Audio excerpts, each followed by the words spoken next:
world of deceit, telling the truth is a revolutionary act. It's the David Knight Show.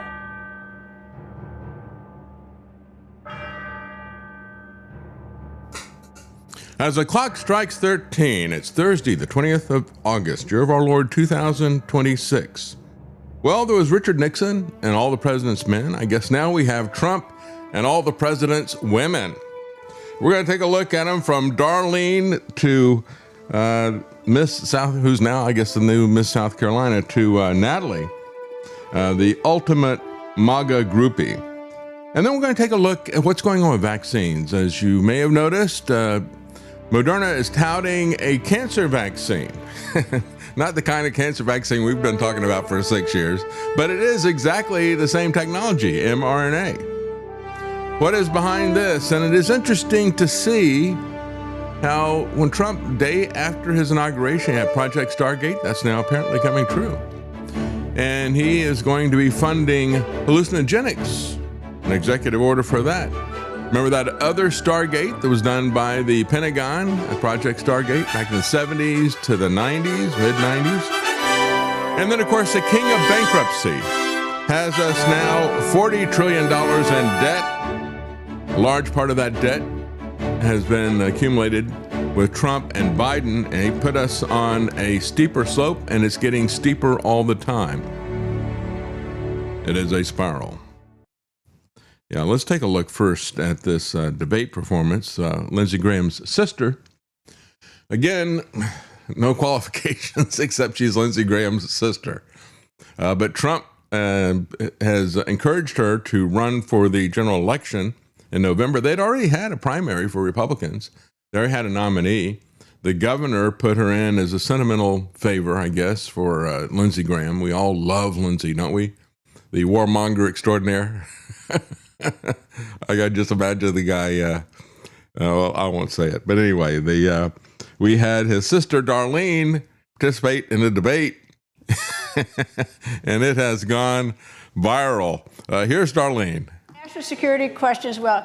Senator, are Taiwan and the South China Sea national security issues for the United States? If so, why? I'm sorry, could you repeat the question? Are Taiwan and the South China Sea national security issues for the United States, and if so, why or how? Could you find them on the map? I'm just going to be honest here. I'm not on national security. I'm not that informed on national security, so.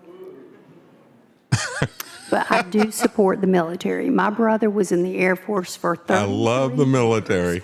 So I can't find Taiwan on the map, but I love the military. My dad was in the Army. I'm not a polished politician up here.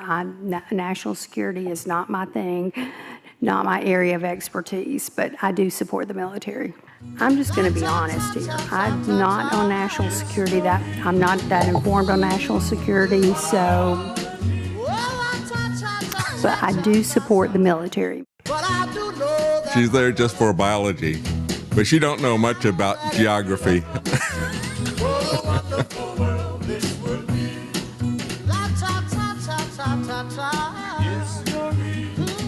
Don't know that either.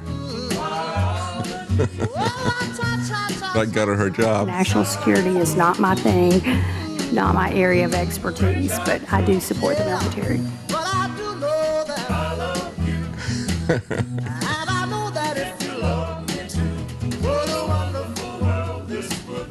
Yeah, she does know that she loves the military, and if they would love her too, what a wonderful world this could be, right? Except that her brother was always looking for ways to burn the world down, wasn't he? You know, when I saw this, I thought it was kind of ironic. I think we should crown her the new Miss South Carolina. Remember this back in 2007? Recent polls have shown a fifth of Americans can't locate the U.S. on a world map. Why do you think this is?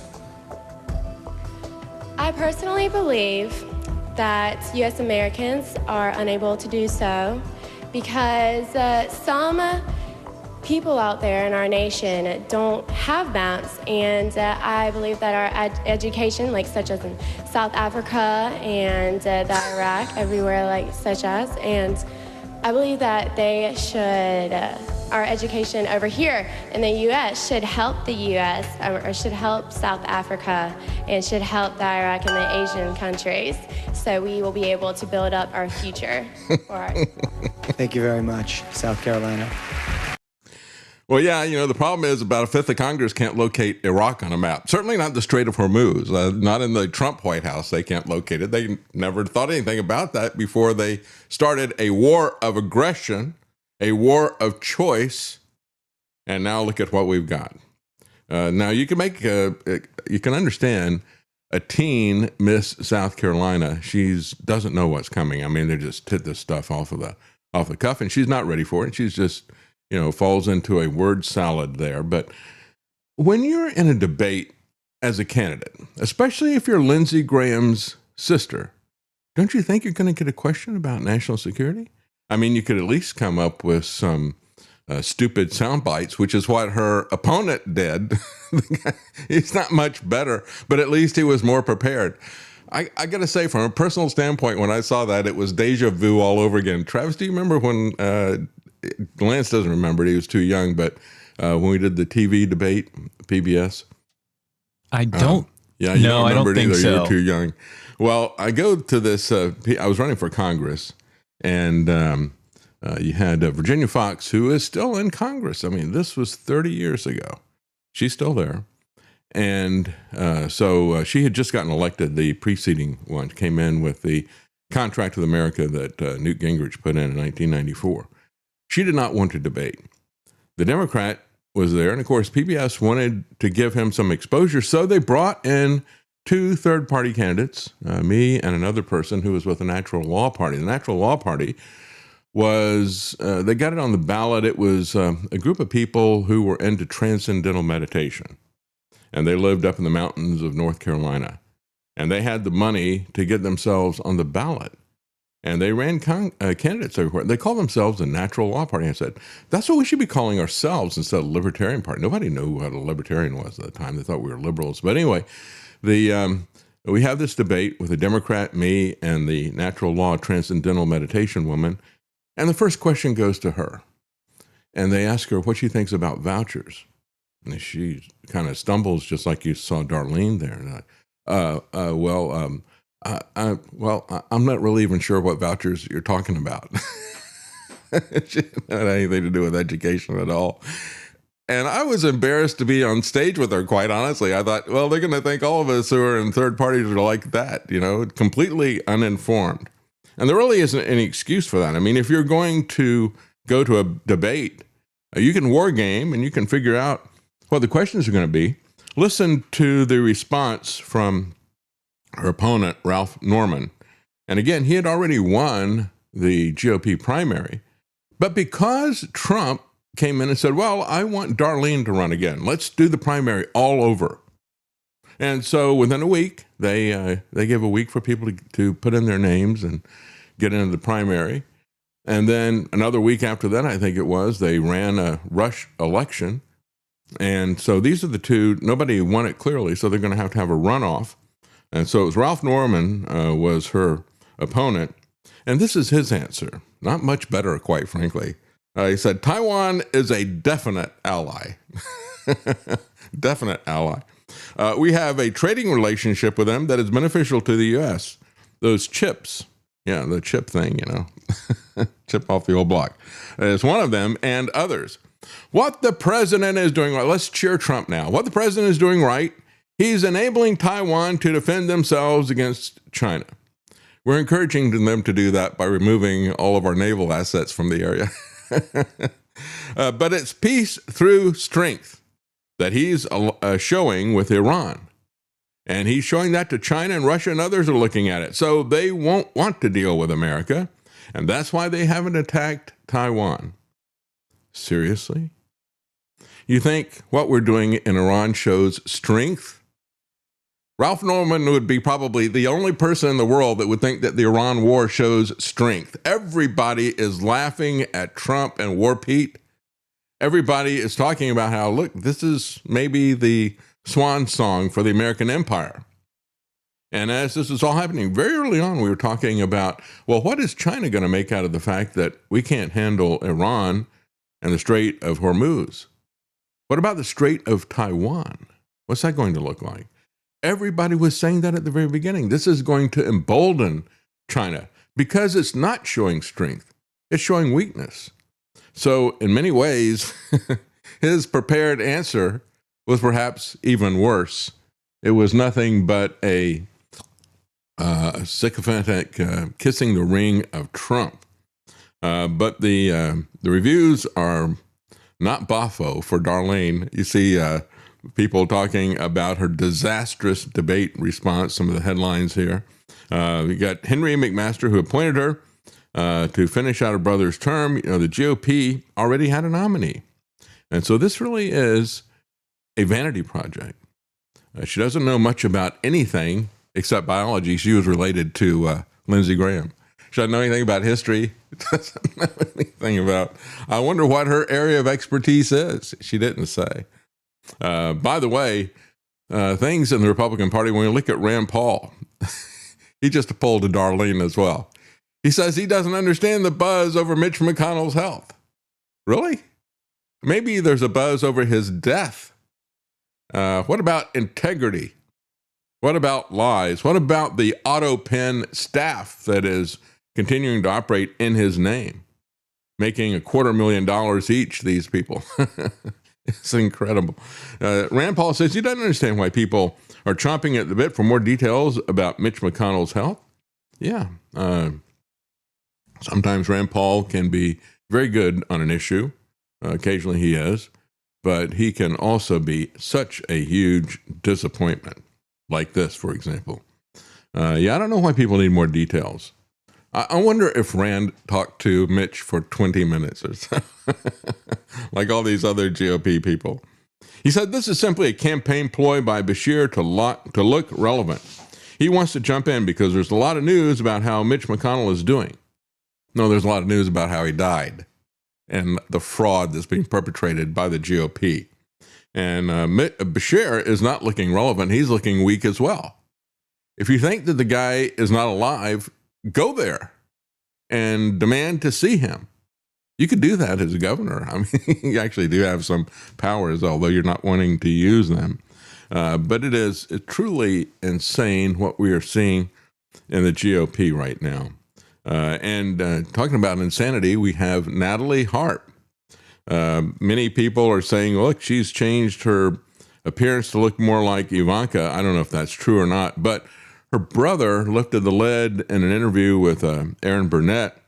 Preston Harp is her brother, talking about how infatuated she is with Trump. Now, he said, I don't think it's anything physical. He goes, come on, let's get real. But who knows? We are talking about Trump here. Nevertheless, he pointed out she'd had an obsession with presidents going back to when she was a teenager. She wrote George W. Bush and other people. They didn't write back. She publicly thanked Trump. She said his right to try bill that he got through was responsible for saving her life. She had cancer. And so all those factors combined, she is just starstruck. She is the ultra MAGA cultist that is there, even to the extent, and this I thought was the most amazing thing. They called her his human printer because she'd follow him around, constantly printing out stuff for him, managing a lot of his social media for him. A lot of people thought that she was the one who put up very serious gaffe of his, but she didn't get punished because he likes her so much. Why does he like her so much? More than anything, more than her looks, I think, is the fact that she is absolutely infatuated with him. That's what he likes. He is a narcissist. He likes to see the reflection of affection coming from other people. But the most interesting episode that came out of this interview, I think, was what happened in October 2023. The motorcade was going to leave Trump Tower for a court appearance. Now, remember, this is when he is not president. He didn't win that election in 2020. And so he's not president, and he's getting a lot of harassment lawfare from the Democrats. And so he had to go to court. The aides were all getting into the cars. They were getting into a motorcade. There was sort of a screaming match about who was going to get in what car, and it turned out that there wasn't any room for Natalie. So everybody's fighting about who's going to get in the car. And they said, sorry, there's no room for you. She got very upset about that. And so she insisted. She said, no, Trump had personally asked her to come to this court appearance, so she needed to be in the car. According to sources, at the end of this, what she did was she opened up the trunk and jumped into the trunk so that she could be with Trump. And of course, she was the one that Trump took, well, they took one other person with him when they skipped out and left everybody else to die on the plane, which is Marco Rubio, Scott Bessent, all the reporters. He thought that plane was a target, and he left everybody else on there. The Secret Service went through an elaborate ruse to make sure the window shades were drawn. And so Trump and Natalie and a White House staff member took the food cart, hid out in that, and went to another plane, along with Hegseth. I'm assuming that Caroline Leavitt was on that plane. And as I said the other day, when he got back on the plane when they got to the UK, and he came in and he said, you know, I'm their number one target, but if I go, you go. It's a dangerous job. Maybe you should think about changing careers. Not long after that, Caroline Leavitt did change careers. So maybe there's that. I don't know. I got to imagine that when they go to, when they got the press corps and they're going to a big NATO meeting, I got to imagine that Caroline Leavitt was there. I haven't seen anybody confirm that, but I think she was there. So, yeah, this is where we are with the Trump regime. But I thought it was also interesting, you know, it's not just the girls that he's got in his staff right now. It's also the young girls, the teen girls, with the Epstein girls. And it was kind of interesting that it came out in this lawsuit that the Epstein victims have. It came out that Hugh Hefner, of all people, Mr. Playboy, repeatedly contacted the FBI on behalf of a model who alleged that Epstein had raped and trafficked her. But the FBI never contacted her until 15 years later. This is a report from the New York Post. According to the lawsuit filed by against the U.S. government by 32 of Epstein's alleged victims, cited by the New York Post, former Playmate sought Hefner's help in 2005 after telling him about the alleged abuse. Despite repeated calls to the FBI, investigators didn't contact her until 2010, a year after Epstein's death. She alleged that she had been trafficked to a Macau casino billionaire, Stanley Ho, known as China's godfather of gambling. Isn't it interesting how we see all these casino people in charge of our government? We got Miriam Adelson. We got the godfather of gambling, Stanley Ho. We have Donald Trump, although he was not even a successful casino owner, but truly a mafia don. She reportedly asked Hefner to approach the authorities on her behalf because she believed law enforcement connections that he had and the clout that he had would ensure her allegations were taken seriously. And of course, there were allegations against Hugh Hefner, saying that he was running kind of an Epstein operation, but not to blackmail high-ranking politicians, but to kind of get compromised law enforcement officers. And so, yeah, he did have some close connections with law enforcement. He was kind of a chip off the old Epstein block. He just wasn't connected to Israel. An attorney representing the alleged, an attorney representing the alleged victims told the Post that the FBI's attempts to use procedural technicalities to avoid accountability for its alleged failure to properly investigate Epstein were, quote, deeply concerning. Yeah, I think we're all deeply concerned about how they skirt all this stuff. And again, this is now Kash Patel owning this yet again. Just as we saw Dan Bongino, Kash Patel covering up. As soon as you get in with the cushy government job, you've got nothing to say about it. You don't see anything that's wrong. In June, the FBI sought to have the lawsuit dismissed, arguing that the agency was not legally required to investigate every complaint that it received. Yeah, we don't know what that's about. Just like Todd Blanche, when he was being asked a question, he said, so what are you saying? You're saying that there's some criminals out there that did this? And I don't know anything about that.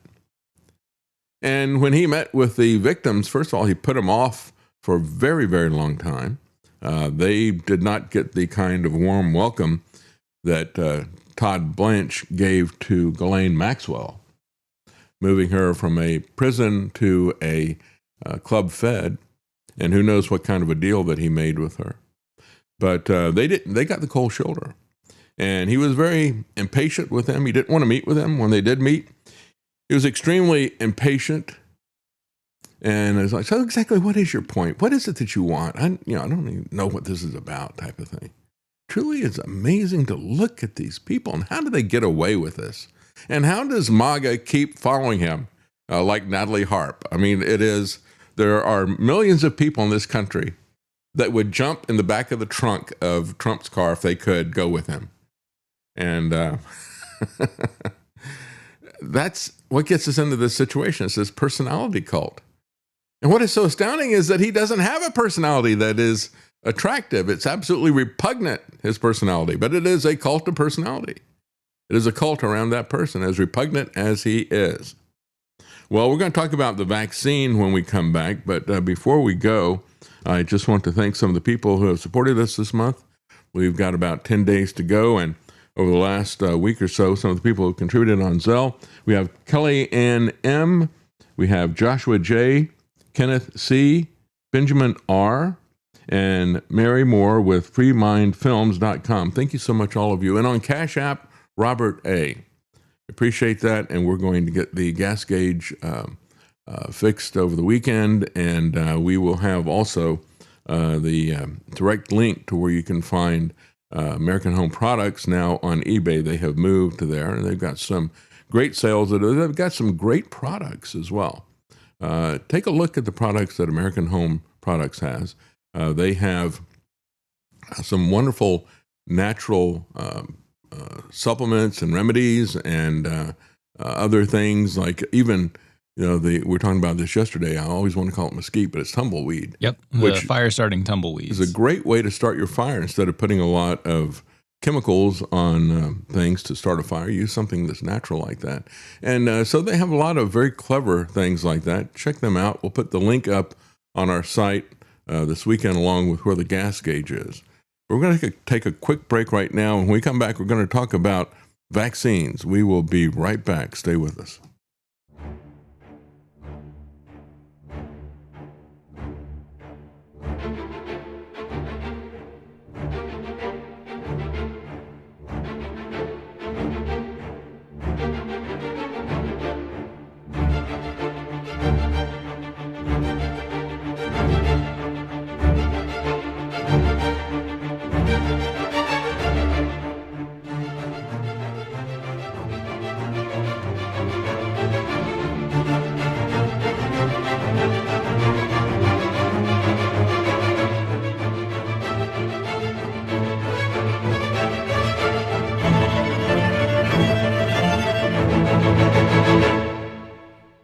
You're listening to The David Knight Show.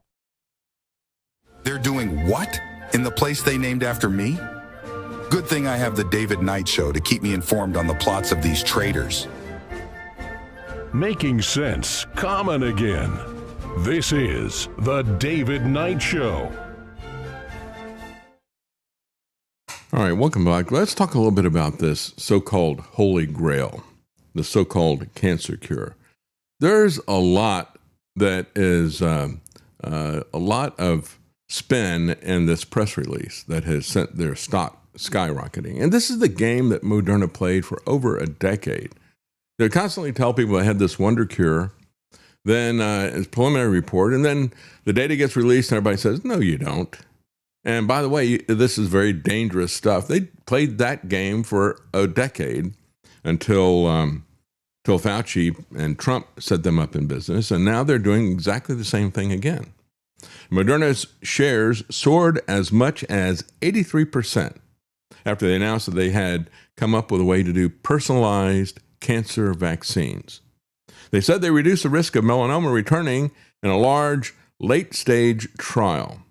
They said this is the first positive phase 3 trial for a personalized cancer vaccine by any company.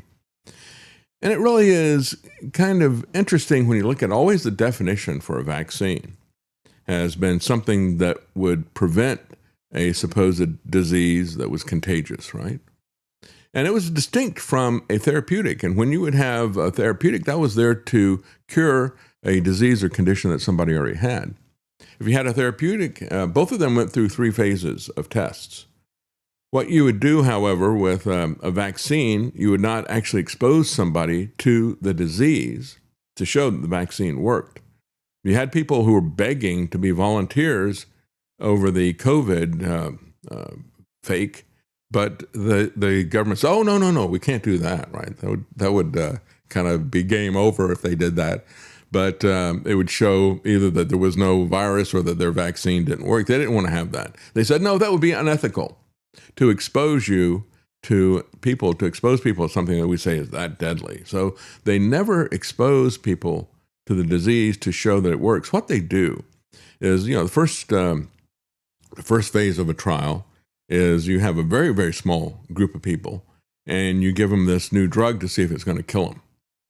And typically it's going to be some people like prisoners or something, right, who are still volunteers, but I guess they'd rather take their chance, being in prison. But they give them the opportunity to do that. They volunteer for it.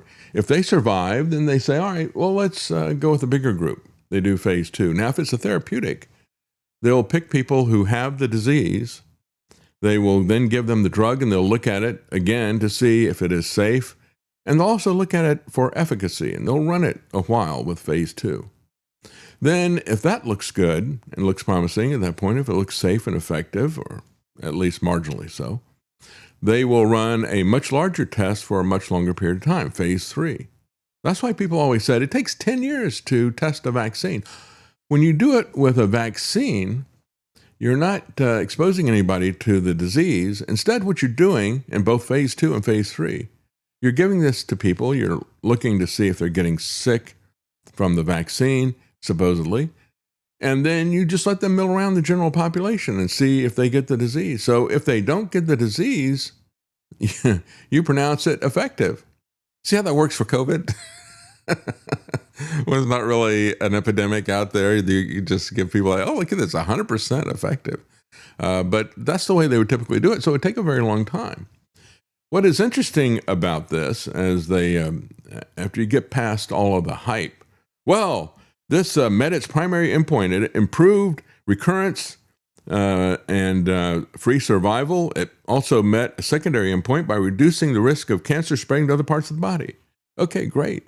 Everybody buy their stock. This is what they're calling a therapeutic vaccine.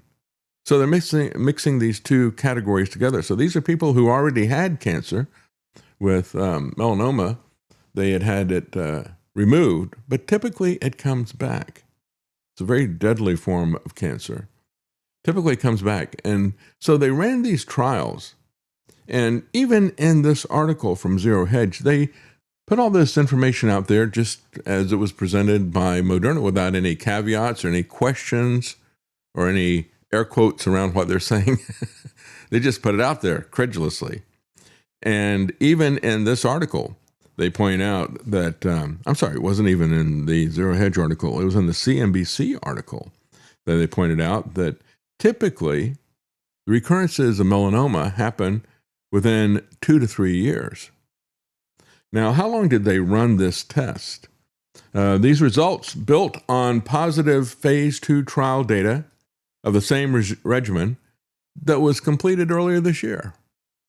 So unless they ran these trials concurrently, overlapping with each other, which I don't understand how you could do a phase 2 and a phase 3 concurrently. But of course, they do whatever they want to get this stuff through. But if they ran phase 2, said, yeah, this looks good, let's go with phase 3. And it builds on the positive data that they got from phase 2. Understand that if that was released earlier this year, they couldn't have had these people in phase 3 for more than about 6 months. And yet they say, we've seen that the melanoma didn't come back. Well, melanoma doesn't come back for typically 2 to 3 years.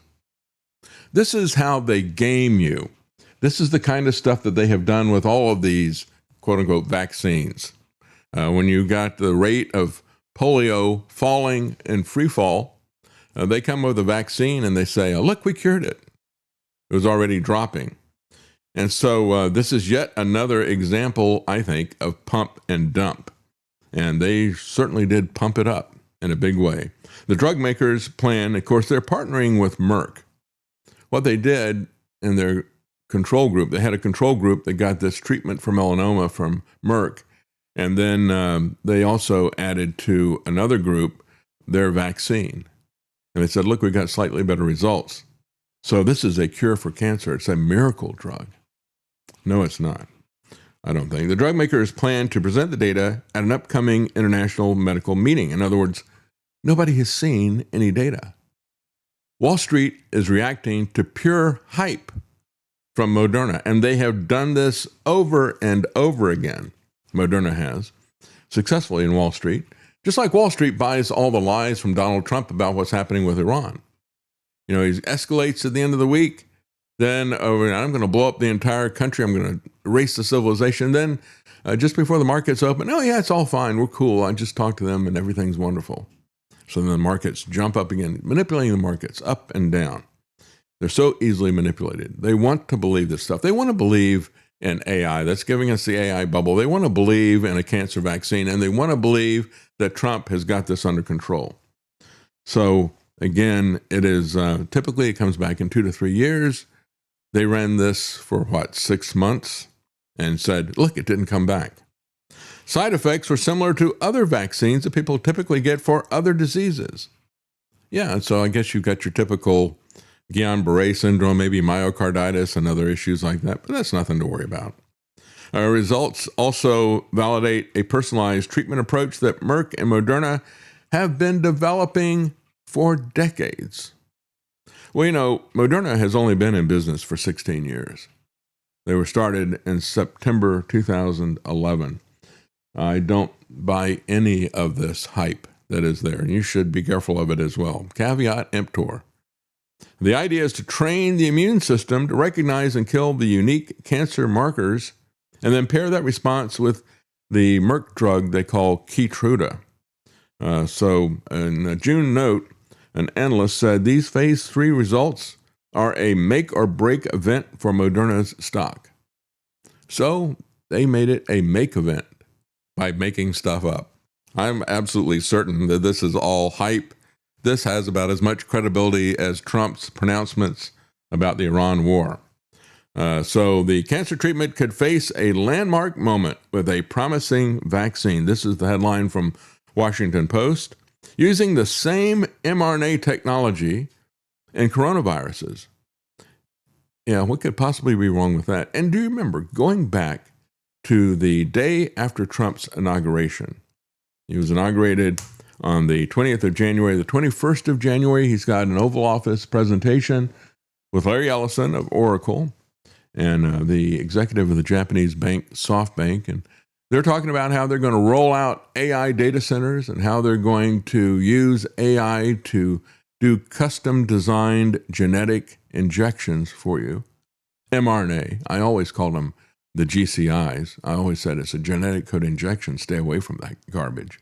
But yeah, they're going to full on admitted it, after saying, oh no, we're not going to modify anything. Now they're saying, yeah, we're going to modify your genes. And so they roll this thing out, the combination of these two evil technologies, AI and mRNA vaccines. And here we are with this. It's all coming together, isn't it? And by the way, isn't it interesting to see how much this has been hyped? I see it on every news site, whether it's mainstream media or whether it's alt-stream media. They're all talking about the new supposed cancer treatment that is so effective. But when you look at the mainstream media, there's absolutely nothing about ivermectin or any of that family, ivermectin or fenbendazole or menbendazole, any of those things. And there's been a tremendous number of anecdotal statements from people who were cured of melanoma and many other types of cancer. They don't want to investigate that. They don't want to investigate any natural cure or treatment for cancer. It's only something they can make a lot of money off of, even if they have to twist and spin the data to even show a marginal improvement. That's all they'll talk about. They'll tell you that ivermectin is for horses, y'all. But I would say that mRNA is for fools. That's the reality of this. And just think of mRNA. That's how they're marketing to you, right? The M stands for miracle. The R stands for required. The N and A stand for not allowed to ask questions, right? So yeah, mRNA, a miracle that is required and no asking questions. Meanwhile, if you remember back to that January the 21st meeting, he called it Project Stargate. I thought that was kind of odd at the time because we did have a Project Stargate that was being run by the U.S. military. And of course, the U.S. military has been heavily involved in mRNA technology with all this stuff and with Operation Warp Speed. But there was a Project Stargate that ran from 1970 to 1995. It was parodied in the movie The Men Who Stare at Goats. It was a psychic, occultic program. They thought they were training people to be able to do remote viewing, to be able to stop the heart of a goat by staring at it, all that kind of stuff. Isn't it interesting that he would use that name? Interesting coincidence, isn't it? Especially when you look at the fact that Trump is now also pushing for psychedelics. He's got an executive order out there pushing for psychedelics. The one, it's ibogaine, I think is the way it's pronounced. But when you look at what he's doing with this stuff, it looks like he's getting everything that these people wanted, right? You have the Stargate project, which was this occultic thing. He calls his new AI plus mRNA, he names it the same thing. And of course, we always talked about the pharmakia. In the Bible, pharmakia is translated as sorcery. And it's where we get the word for drugs, for pharmacy and pharmaceuticals. And I've always talked about how ruthless these people are. The great men of the world, the pharmakia, who would not repent of their murders, as it says in Revelations. Well, we're there now, aren't we? And of course, when you look at why it was translated as sorcery, is because usually drugs were hallucinogenic and they were part of a religious ceremony. That's what Project Stargate was doing back in the day. And so I guess, as Elon Musk said, with AI, we're summoning the demon. Well, we're back there again, aren't we? He's pulling all that stuff together. Before we move on to any more information about what Trump is doing with his occultic stuff, and again, there's been, just recently you had an article that was in the Jerusalem paper, an interview with Marla Maples, his second wife. And a lot of people said, well, that's just an ex-wife. Don't take that seriously. Well, she wasn't trying to criticize Trump. She was actually trying to endear him to the Israelis. She said, oh, yes, I'm a Baptist, but I observe Shabbat and I do these other things that are Jewish and everything. And Donald Trump wears a Kabbalah thing next to his heart, over his heart. That is something that they set up. They actually put in nano printing. They have the entire book of for Kabbalah that these people have come up with. It's a very occultic branch of Judaism. And he wears that over his heart as a good luck charm. So maybe that's what's going on with the Stargate stuff. Who knows? Meanwhile, Dr. Sherry Tenpenny has pointed out more than 5,000 penguins in Victoria, Australia, are reportedly about to become part of what officials describe as the largest wildlife vaccination project ever undertaken. Bird flu. Bird flu for birds who can't fly. As a matter of fact, what's really interesting about this, she pointed out, is that there is not a single case of bird flu amongst the penguins. What a strange thing. And yet they're going to bag, tag, and vaccinate multiple times all of these penguins. That in and of itself, just the process of going through and bagging them and tagging them, let alone the vaccination of them, is going to be very stressful to them. That in and of itself may be a problem. They had local Australian news reported about it. Home to the world's largest colony of little penguins. But in a world first, the penguins there and the ones at St Kilda will be vaccinated against the disease, which is spreading across the country. Ava Cashmore reports. The vaccines have arrived in Victoria, with the race now on to protect the state's little penguins from the H5 bird flu. The deadly disease is spreading across the country and has now been detected on Phillip Island, which is home to the world's largest colony of little penguins. Although there are no reports of any penguins contracting bird flu, more than 5,000 penguins will be vaccinated from next week.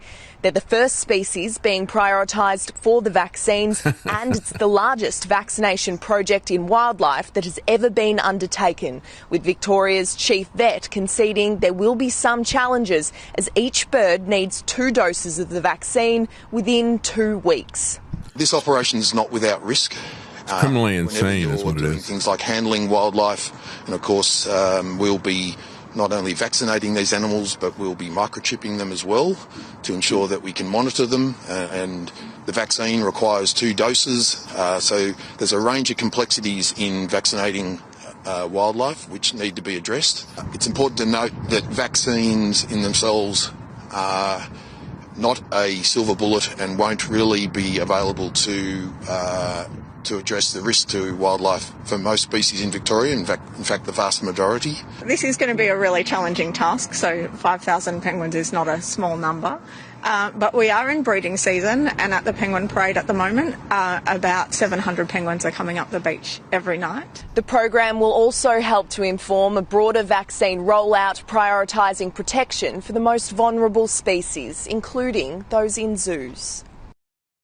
Yeah, it's just criminal insanity over and over again. And, they're not killing all their chickens as we did here in the United States under the Biden administration. And then when Trump gets in, he's got his Secretary of Agriculture demanding, well, you're going to get all of your chickens now vaccinated with the mRNA vaccine for bird flu.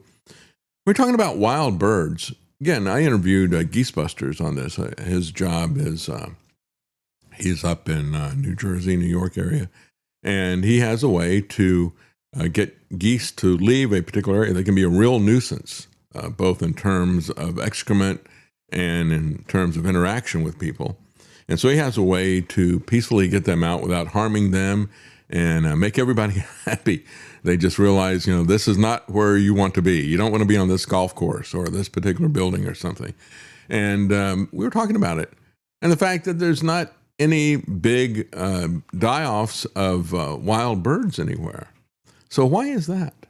And why, if that is not happening, why do we have to kill millions of chickens?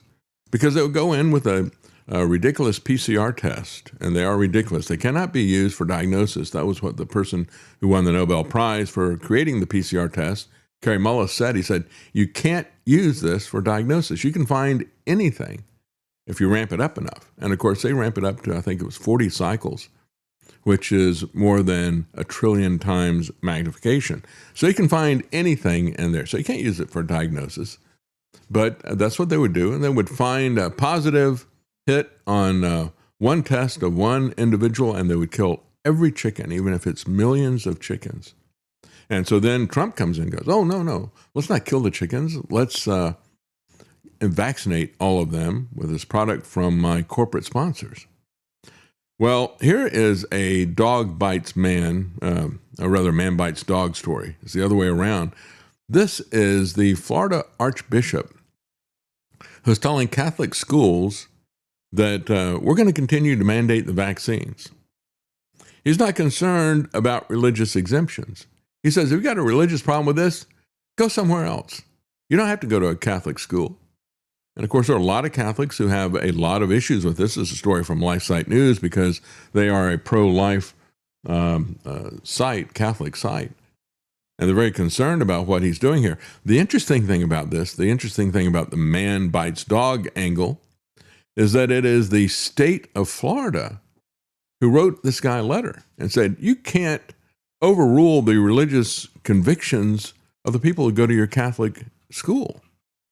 And if you do, we're going to take money away from you. See, it's always about the money, isn't it? If you want somebody to do something, you bribe them. If you want them to stop doing something, you say, well, I'm going to take that money away from you now. We've seen that over and over again. That's what MAGA could not understand about what Trump was doing in 2020.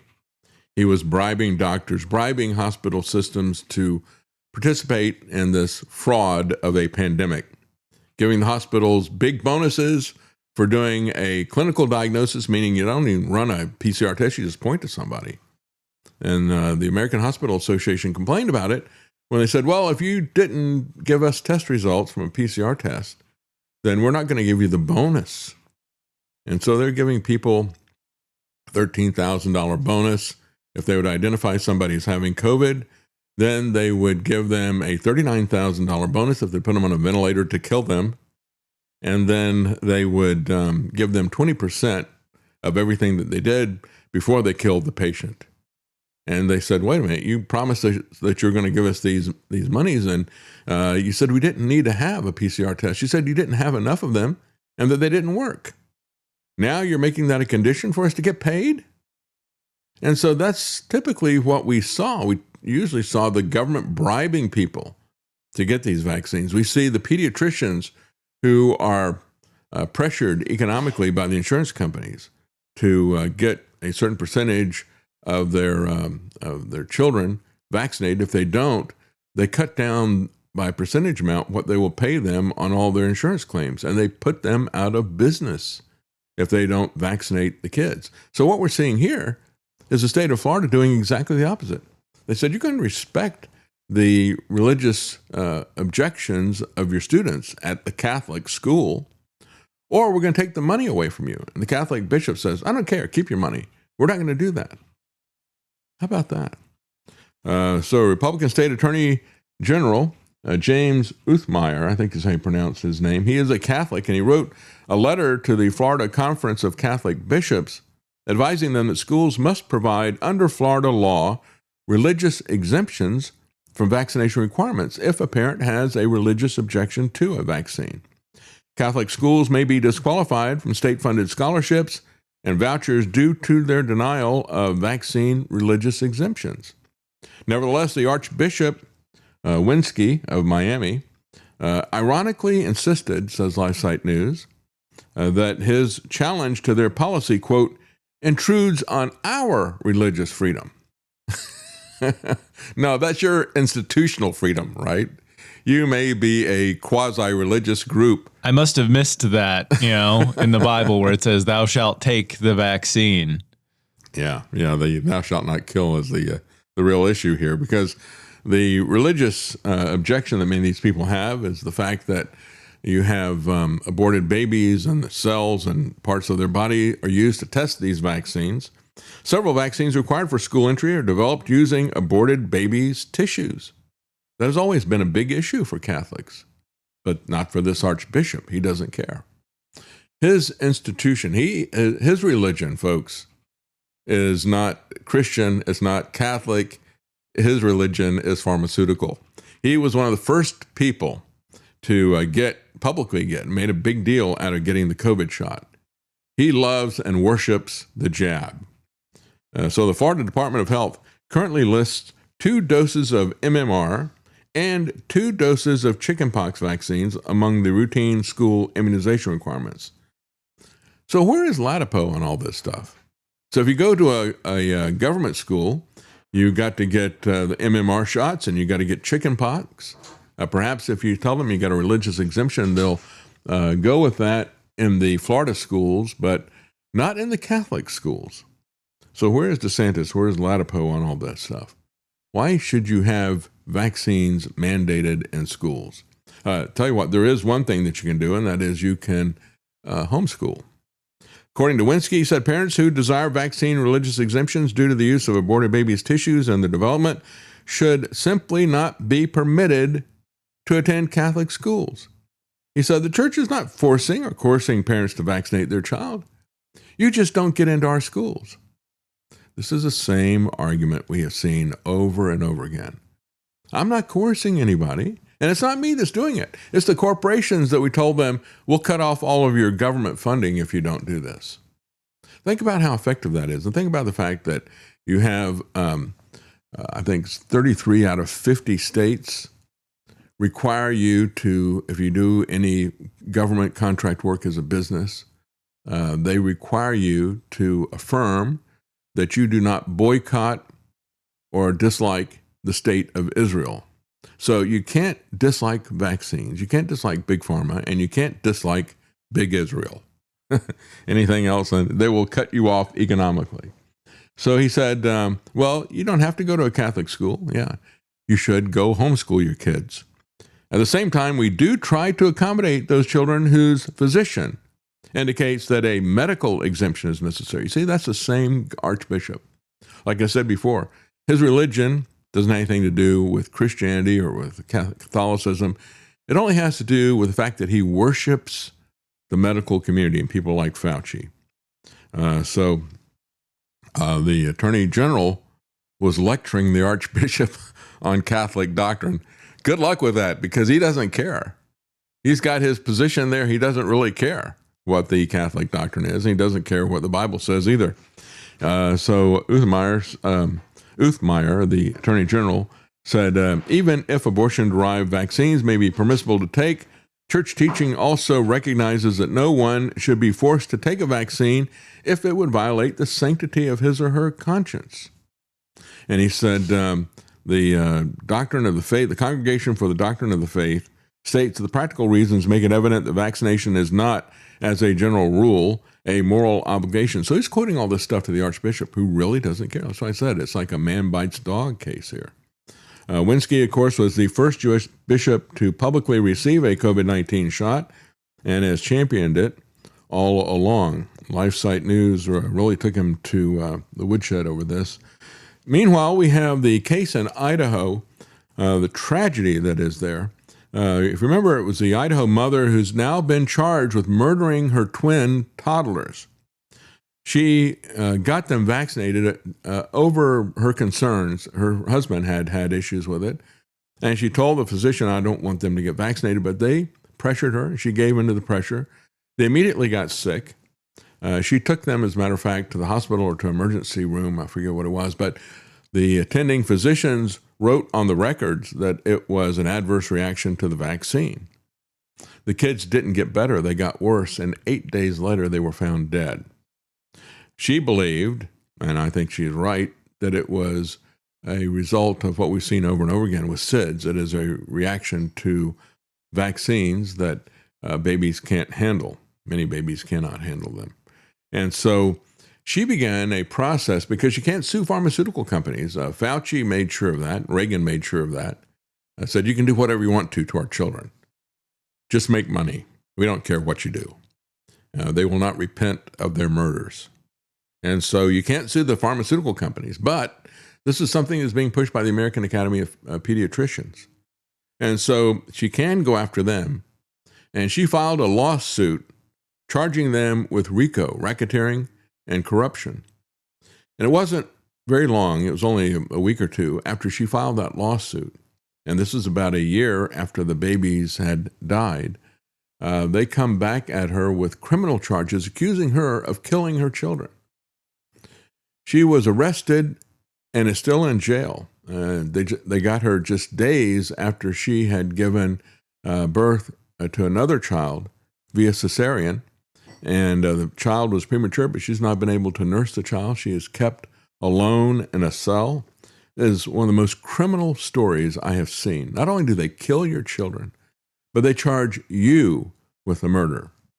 Big Pharma and the Pediatrician Association killing her twins, and then because she comes after them, they come after her and charge her with murder. It is such an injustice.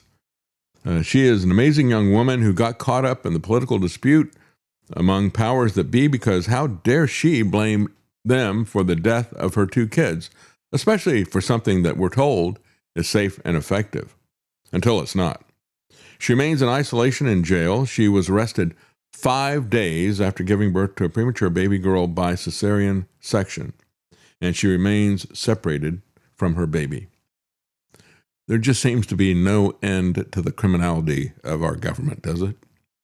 And then this story about GLP-1, the new fad that is there. This is a 19-year-old girl from California who is studying in London at the University of East London Law School. She died of fatal cardiac arrhythmia. She was given this drug before she went to the UK to study, and by a California doctor, as a teenager. And she wasn't obese either. And so I guess maybe she just wanted to lose a little bit of weight, but she was not obese. And they found an empty bottle of the GLP-1, and she died of fatal cardiac arrhythmia. And this is something that is a known side effect of this. An empty bottle of the medication was in a room when she was discovered dead. It was Eli Lilly's Mounjaro and/or Zepbound, which is there for chronic weight management. The Mounjaro is for type 2 diabetes. They spoke with her parents and her sister. She did, rather, I should say, at about 8:30 p.m. on the night of her death, told them that she'd been experiencing nausea and vomiting, and then they found her dead on the floor later. GLP prescriptions for kids skyrocketed after the American Academy of Pediatricians recommended them. Here we are, this RICO group again. The American Academy of Pediatricians recommending early diagnosis and aggressive treatment, including weight loss drugs for obese children as young as 8, and consultation for bariatric surgery. This is bypass surgery in your intestines for children with severe obesity as young as age 13. This is, I would put this in the category of some of this transgender mutilation and things. It's not going to sterilize them, but this is the greed of the medical community now. They constantly are coming after the children. They know how to manipulate the parents over fear of what needs to be done for their children. And remember, this young woman was not obese. But once you normalize it, saying, well, if you got an obese child, then we will, this is the standard of care. Once you do that, then you start moving the fringe edge of that to people who aren't quite obese. In 2025, an investigation uncovered undisclosed financial ties between the American Academy of Pediatricians and major drug companies behind the weight loss medications, just like they are with vaccines as well. Not long after the AAP issued its recommendations, GLP-1 drug prescriptions for those age groups skyrocketed. They jumped 38% in the first year following the change, but today the prescriptions for those two drugs have gone up by 700%. Yeah, it's all about the money, and they don't care who they kill. As a matter of fact, there's been more than 150 deaths linked to the GLP-1 drugs in just the UK alone. But again, going back to the ibogaine, Trump says this is huge.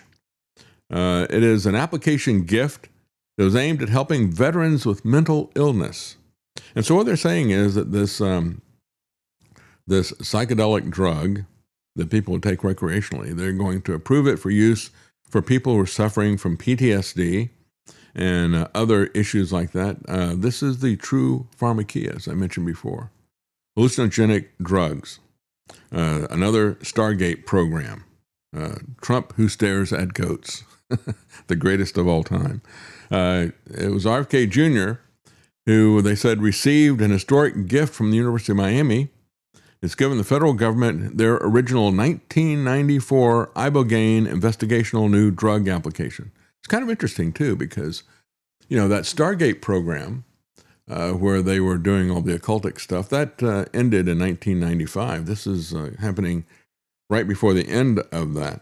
As Trump says, in April, I signed a very important executive order to accelerate medical treatments for serious mental illnesses, specifically psychedelic drugs.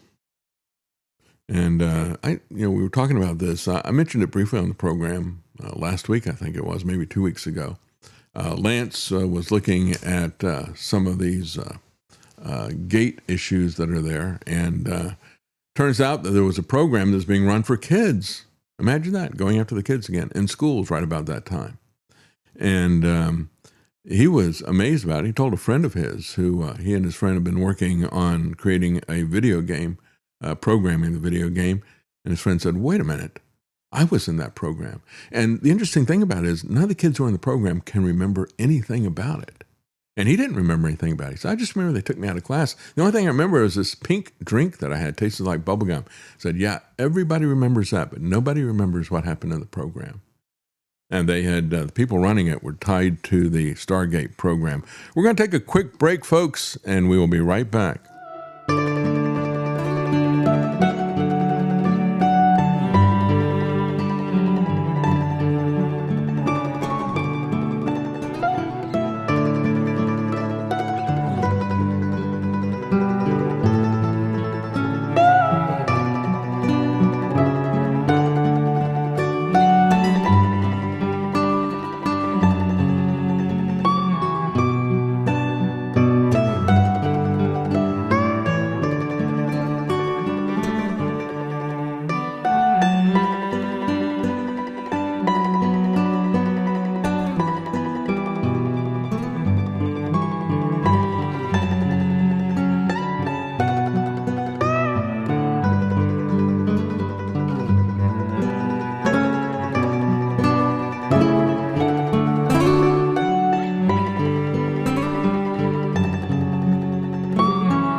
You're listening to The David Knight Show.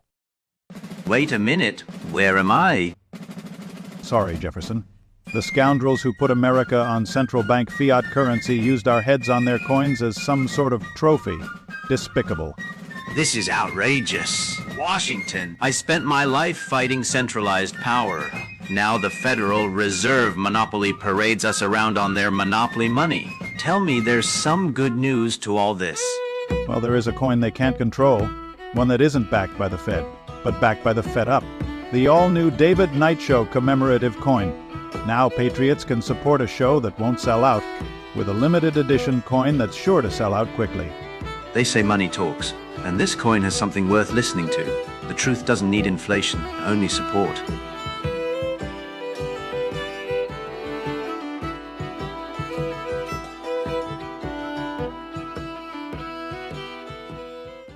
Well, I guess Jefferson and Washington can rest easy because pretty soon they're going to stop minting those coins. Even coins that have been debased, they're going to stop minting them because they don't want to have cash.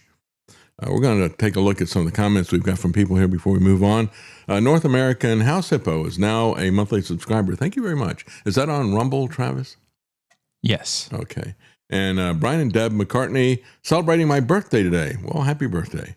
My wish is for people to wake up, follow Christ before it is too late. Yes, that is where our only hope is. By the way, we have tomorrow's a special day for us. It's Travis's birthday tomorrow, and it is the 9th anniversary of this show.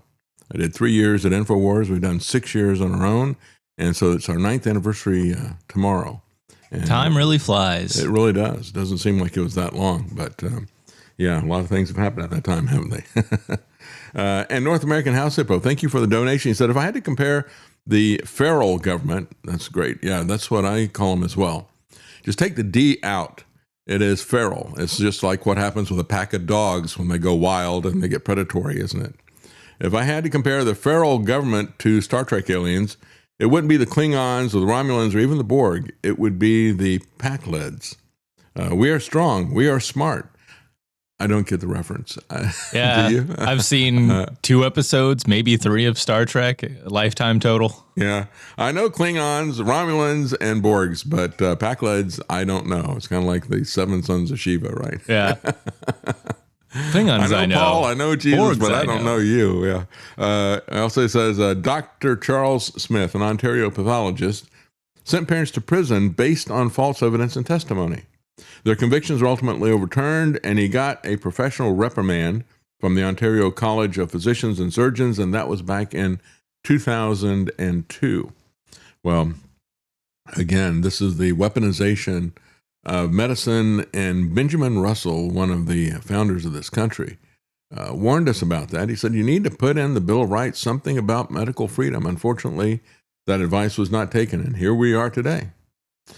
So Trump goes on to say this ibogaine is something that has helped so many of our amazing veterans and true American heroes who were here in the Oval Office with me and with Joe Rogan. Hey, Trump, you know what helps them even more? Not sending them into the wars where they're going to get PTSD or where they're going to get other injuries. And it doesn't just help them, it helps a lot of other people, saves their lives as well. Maybe you should stop your wars of choice, your wars of aggression. That would be another approach rather than giving people, creating these wars that are unnecessary, sending people into harm's way. And then after they are harmed, you give them some kind of a psychedelic drug. Maybe the better approach would be to do what you were talking about and have peace. Well, it has also been used as an anti-addiction drug, but there is a delicate balance between it and heart issues. It has a propensity to induce cardiac arrhythmia, which can be fatal. You know, things like AFib is one of the most common ones of those, but there are a lot of different types of cardiac arrhythmia. It comes after the heart. Isn't it amazing? We see that with GLP-1. We see that with all the mRNA vaccines. We see that with ibogaine. He just keeps approving one drug after the other that comes after people's heart. It's the heart of the issue, I guess, with this guy. He the heart Osborne. Gets his pound of flesh, this scientist here. Psychoactive drug ibogaine effectively treats traumatic brain injury and special ops military vets. Again, what is 100% effective without any side effects is stopping the wars. But of course, you're not going to do that. It is a plant-based psychoactive, which I think is kind of raises a question in my mind. What exactly did Miami gift to RFK Jr.? Who supports this, by the way? He's somebody who has had a long history with psychedelic drugs, RFK Jr., and he supports this wholeheartedly. So does Joe Rogan, who also supports hallucinogenic mushrooms and other things like that. He's on board whenever there's hallucinations to be had. It's led to significant improvements in PTSD, anxiety, and depression. But be careful of the heart issues that are there. And they're going to roll this thing out. They don't care what the side effects are with this. And of course, one of the big champions of this, and a lot of people are saying, look at this, we've got a Republican who is out there pushing psychedelics. One of the first people to push it was Rick Perry. But it's not out of character for Rick Perry. Rick Perry took the lead in terms of trying to mandate vaccines for school attendance. If you remember, back with Merck's vaccine Gardasil for HPV. And that caused a lot of harm. And it was interesting, at the time that was all going on, it came out that one of his close aides, former aides, had gone to work for Merck, who was making the Gardasil, if I remember the company correctly. But he went to work for the company that was putting out Gardasil. And next thing you know, you've got Rick Perry mandating it for girls to attend school. Now some are trying to get girls and boys vaccinated with HPV. So this ibogaine is a plant-based psychoactive drug. So I don't know exactly what ownership Miami has of this. It's like saying, we're going to donate our research to it. I don't know. When combined with magnesium to try to protect the heart, they say it reduces PTSD, anxiety, and depression. So and also those things are anxiety, depression, global economic depression. All of those things are reduced 100%, Trump, if you stop your wars. But of course, you're not going to do that. And then we see that the Trump administration now has unfrozen $600 million for Bill Gates' Gavi. This is the global vaccine agenda. It's the Vaccine Alliance. And of course, Bill Gates had a couple of different initiatives. He's got so many different things that he wants to do. But of course, they're all just kind of different approaches to the same endpoint. Right? He's got different MacGuffins out there that he throws at people. But he's had the Agenda 2020 for ID, and he wanted everybody to have an ID in 2020. And of course, that's what they were trying to push in conjunction with the lockdown. You got to get an ID so we can know if you are allowed to travel. And then he also had an IA 2030. That was an immunization agenda. And he wanted everyone by 2030, every man, woman, and child, to be vaccinated for everything that they can imagine. That's what his 2030 agenda was. And so he's moving right along on all this, and he's getting money from Trump. You know, it was interesting because when I saw this on social media, Derek Brose, who I've interviewed in the past, who works with Free Thought Project, he pointed out, he said, I told all the Trump people when they were cheering the fact that Trump was reducing the support of the World Health Organization, he said, I told them, take a look at what he's doing with Gavi. I mean, he's just moving it to a different category. He's just rearranging the deck chairs here. And he said, and now we see it again. He's back up to this whole $600 million. Well, we don't need to worry about that, right? I mean, we are flush with cash, aren't we? No, we're going to talk about that next. We're going to talk about what is going on with economics. It truly is amazing. We've hit not only a milestone in terms of a $40 trillion debt collectively, but we are accelerating the rate at which we accumulate that debt. And that debt is now starting to get bigger than our biggest welfare or warfare programs as well. It is a debt-death cycle that we're getting involved in. But let's just give $600 million to Bill Gates and his organization. Washington withheld the money over, and this is Reuters writing this article, they said, over unsubstantiated safety concerns about vaccines raised by RFK Jr. They are not unsubstantiated. What is unsubstantiated are the vaccines themselves. Marco Rubio had said in June that it was time to re-engage with Gavi. I guess he is trying to re-engage with Bill Gates, who would like to get Bill Gates supporting him for president when he runs. He cited both congressional concerns and he said our, quote, goals on global health. So, Rubio, what are your goals on global health? And what business is it of the American government to be involved with global health? Where's that in the Constitution? This is just catering to people who are going to give them money. So he said, Kennedy said in June of 2025, the U.S. would no longer provide any funding, representing about $300 million a year because Gavi ignored safety. So now they're going to make that up. They're going to give them $600 million a year. The U.S. had previously contributed about 13% of their funding. But as we look at the vaccine picture, as I pointed out yesterday, United Airlines is asking the Supreme Court to block a class action suit over the fact they had COVID vaccine mandates, right? You can go to work anywhere that you want, just like that Catholic Archbishop said. Well, if you got religious objections to a vaccine, you don't have to go to my Catholic schools.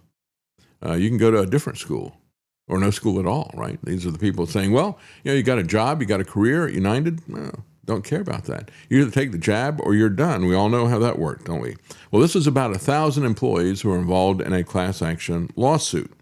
And the lower court, this has been going on for 5 years. The lower court said, yes, that is allowed. We can have a class action lawsuit. They want the Supreme Court to weigh in and say, no, they've got to sue us individually, not collectively. Why would they do that? Well, again, the cost involved with the lawsuit would have to be borne by each individual. So the person who was talking about it said, religion has been our only winning argument, except not with the Catholic Archbishop. It is essentially untouchable. Even if United Airlines prevails, individual claims would still be available. So even if they win in the Supreme Court case, this is, again, more of this is about delaying and making it more expensive to sue them. It's more expensive if you sue them individually. And if they can delay this thing that's already been going on for 5 years, if they can keep delaying it, that also runs up your fees. Meanwhile, a vaccine maker has claimed that splitting the MMR shot could take up to 10 years. Think about this. This was the announcement, and I said it was a head fake, and it is, when Trump came out and said, well, we're not going to have quite as many diseases that you're going to be jabbed for. We're going to go down from 18 to, I think it was 11 or something like that. But even with those 18, they were up at nearly 100 jabs because they would repeat these things over and over again. Many of these things you're going to get, the kids are going to get injected repeatedly 3 or 4 times for them. And so that's how they get it up. And the cumulative effect are the adjuvants that are in there, the things like aluminum and other issues that are there, things that are designed to attack your immune system, to make it respond and create antibodies for what it is encountering here. And yet, so they say, well, we can't even, he said, well, we're going to reduce the number slightly, and we are going to say that the MMR shot needs to be broken up. Well, they come back and they say, well, we can't break up the MMR shot. That would take 10 years because we've got to test it. The people who don't test anything, the people who rushed out the experimental genetic code injection, say, well, we would have to test that for 10 years, so we really can't do that for quite some time, even if you want us to. And the real issue with the Trump executive orders are they have no effect. He doesn't set these mandates, just like, they're all set by the individual schools and the state or the local level, just like this Catholic Archbishop is setting the policy for that. Trump doesn't have anything to say about that. So even under current expedited review pathways, they said, it could take years, potentially as many as 10, to meet the safety and efficacy requirements to get FDA approval. What a joke. Remember when Trump boasted about it, and I remember when he did it. Hahn was the FDA commissioner at the time, and he said, I told him, you approve that or you're fired. You approve it this weekend or you're fired. And he boasted about that over and over again. Yeah, I told them they were going to be gone if they didn't approve it right away. They didn't care about doing any tests. But no, MMR, we can't split it up even without doing tests all over again. So this is the real issue. This is from American thinker Jack Hellner. This is the question you should all ask. If other countries can give fewer shots, why can't we even ask why that works for them?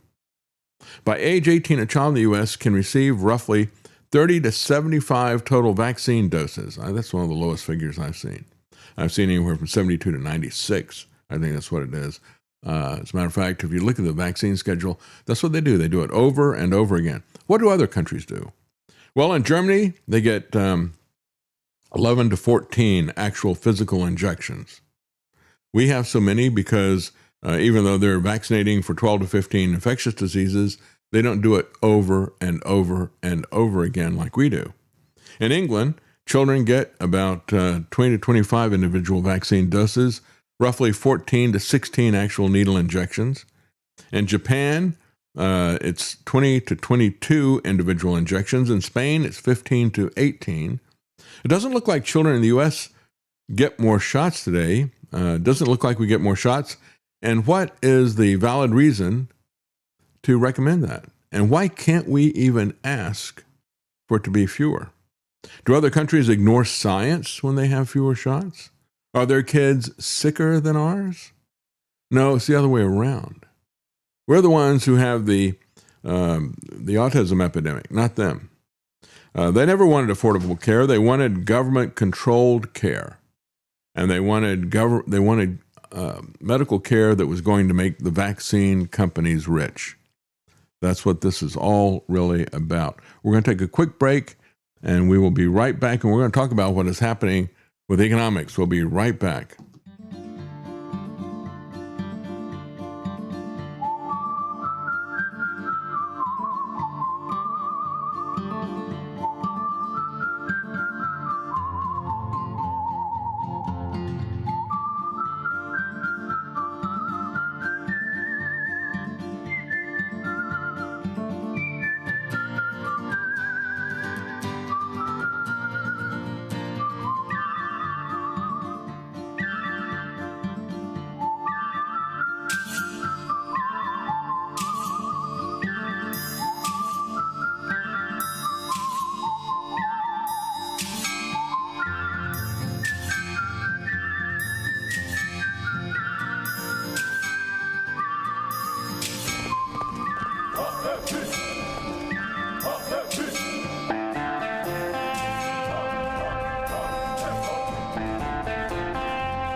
Using free speech to free minds. It's the David Knight Show.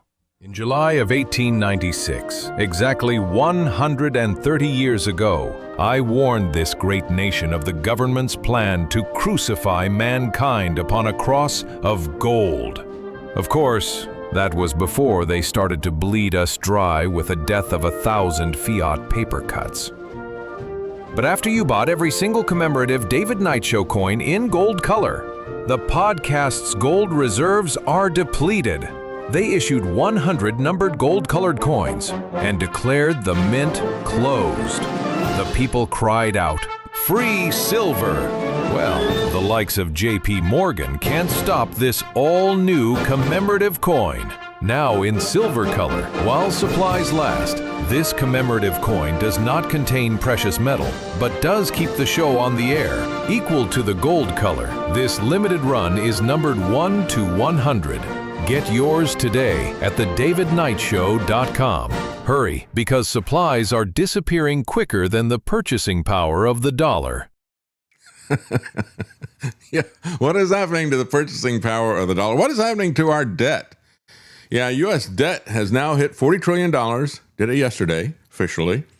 And the borrowing binge continues. This headline from the New York Times says America's borrowing binge, but it is Trump's borrowing binge. And I say Trump's because even though this has been accumulated by a lot of presidents, about a quarter of this has been done by Trump. And he is the one who set us on a completely new slope of accumulating it much more quickly. And I said a few months ago, I said, we're going to hit about $40 trillion. We're going to hit the $40 trillion in about the middle of September. But then, of course, Trump accelerated it even over that. Thomas Massie, when the freshman congressman would come in, would hand them all a counter that they could put on their lapel that showed the escalating national debt, which is now going up $90,000 per second. $90,000 per second. Those numbers are just spinning on those things. And this rate of accumulation has really taken off with Donald Trump. And this year alone, the United States is on track to borrow more than $2 trillion to help to pay for its obligations. We have soaring interest payments that make up now about half of the money that is added to the deficit. We just keep putting it on the tab. You know, we have a Congress that looks at this and instead of looking at it and saying, you know, we got some really deep economic issues, maybe we should do something about it. Instead, what they do is it's like calling up the bank when you're going bankrupt and say, you know, can you raise the credit limit on my credit card? How's that going to work out for us? Well, Mark Goldwine, Senior Policy Director for the Committee for a Responsible Federal Budget, said the scariest thing about this is how we're starting to see the debt spiral begin. Yeah, folks, the debt spiral is a death spiral economically. What they're saying is that, you are going into debt so much that the loan is getting bigger and bigger and bigger. And so now you're having to borrow money just to pay off the interest rates on it. I think the analogy is, when we look at it, we know that Washington and Congress is addicted to spending, right? And so it is an addiction. And I always remember the phrase I heard as a child about alcohol addiction. And the phrase was, first the man takes a drink, then the drink takes a drink, then the drink takes a man. Well, in this particular case, it is the debt. You know, first the government takes a debt, then the debt takes a debt, right? They borrow more money to make the interest payments. Then the debt takes the country. That's where we are right now. So, you know, Trump makes his billions. He's made more in 1 year than he did in his previous 60 years as a guy who started out as a millionaire. So he hasn't been able to make as much money in 60 prior years combined as he did in just the last year. And he's not only making money hand over fist for himself personally, but he is also lavishing expenditures on the trappings of the places where he is. I mean, he truly is our Marie Antoinette, isn't he? You know, let them eat cake type of thing. Trump is out there bragging about his sidewalk. He's got a granite sidewalk. Do you have a granite sidewalk? I mean, he needed a granite sidewalk because the one that he had just wasn't good enough. It was just an old asphalt sidewalk. We're going to keep those prices up. Oh, sorry, that's the wrong one. Let me. Homes. Here we are. Here's this. Got rid of the asphalt here, and this is granite. And if you notice, it's radial. Radial meaning it's cut about 2 degrees. Every stone is 2 degrees rounded. Can you imagine what he spent? Instead of putting straight pieces down, we have the stone absolutely perfectly rounded. If you look at it, it's sort of amazing because you can barely see it, but it's just a slight radial cut, and it's a perfect job. It's a white granite. It's called a flawless granite. We get the best stuff. One thing I know how to do is build. Yeah, one thing you know how to do is spend yourself into oblivion. You are the bankruptcy king, and you're spending us into oblivion. It's our money that you're using to set up these gilded trappings everywhere. Even his driveway has got to be perfect, pure granite, cut at a 2% angle and all the rest of this garbage. Then he's got his helipad that he was very proud of and showing this off at the same time. Instead of being on grass now, they'll be using that almost like a table. They can have events on it. They can have people go there for cocktails and then walk to the ballroom after that's finished. We can have really incredible. This is unbelievable for state. Without even having to go into the White House, they get out of the car on the beautiful new roadway. They get out of the car and they walk down this path onto that, and they can have cocktails and everything outside of the White House, and then they go into the ballroom. Even the military, they can use it like that, and we have. Isn't that great? Yeah, his ballroom, his granite driveway, his helipad, while the rest of the country can go to hell. You know, he said he channeled at the same time he's talking about all this stuff. He's channeling Ben Shapiro. Remember how Ben Shapiro reacted to the TPUSA report? And they said a college student said, "Hey, I'm having trouble affording burritos in the cafeteria." Ben Shapiro said, "Well, that's your problem. You need to get a job. You know, you don't deserve to have gourmet burritos and so forth." Just jumping the shark that way. I guess we should call him Ben Burrito instead of Shapiro, or Shapiro Burrito. But the scorn that is heaped on other people from these elites that are making our lives so expensive and unlivable. And Trump basically is taking his talking points from people like Ben Shapiro and Mark Levin. Here he is repeating the talking points of Ben Shapiro. Your problem is that you just don't work hard enough. We're going to keep those prices up. We're not going to destroy the value of their homes so that somebody that didn't work very hard can buy prices are going to be up because of regulations and inflation. But somebody didn't work hard. That's your problem. You can't afford a house because you don't work hard enough. How hard does Trump work to get his billions of dollars over the last year? Yeah, it's just it's who you know, not what you do, isn't it? And it's also the shameless corruption that we see. So again, the U.S. debt is still rising by $90,000 per second. So the debt at $40 trillion, this is levels last seen during World War II. We're getting to the point where the debt is so much higher than the GDP and so high that it is starting to pass the big welfare programs as well as the military budget, a $40 trillion milestone. And here's why it matters. They'll have consequences for American businesses, governments for years to come. Several recent trends that have budget and financial markets experts even more concerned is that it is growing at a much faster rate than it has. On our current path, we're going to be at $50 trillion in only 6 years. If we were at $20 trillion less than 10 years ago, think about that. In 10 years, they have doubled the deficit. And much of that has come through Trump and through Biden, who maintained the same level of spending that Trump did in terms of elevating it. We're going to take a quick break here at the bottom of the hour, folks, and we will be right back. Stay with us.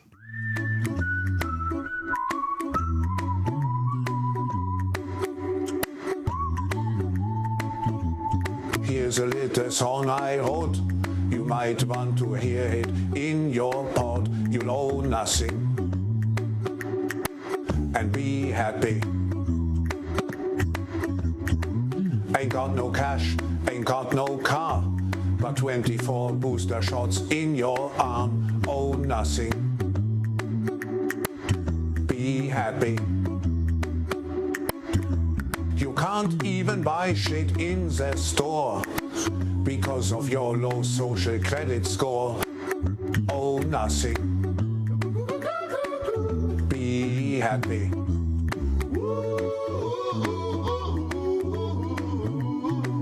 You'll owe nothing and be happy. Be happy and eat the bugs. Hello, it's me, Volodymyr Zelensky. I'm so tired of wearing these same t-shirts everywhere for years. You'd think with all the billions I've skimmed off America, I could dress better. And I could If only David Knight would send me one of his beautiful gray MacGuffin hoodies or a new black t-shirt with the MacGuffin logo in blue. But he told me to get lost. Maybe one of you American suckers can buy me some at thedavidknightshow.com. You should be able to buy me several hundred. Those amazing sand-colored microphone hoodies are so beautiful. I'd wear something other than green military cosplay to my various galas and social events. If you want to save on shipping, just put it in the next package of bombs and missiles coming from the USA.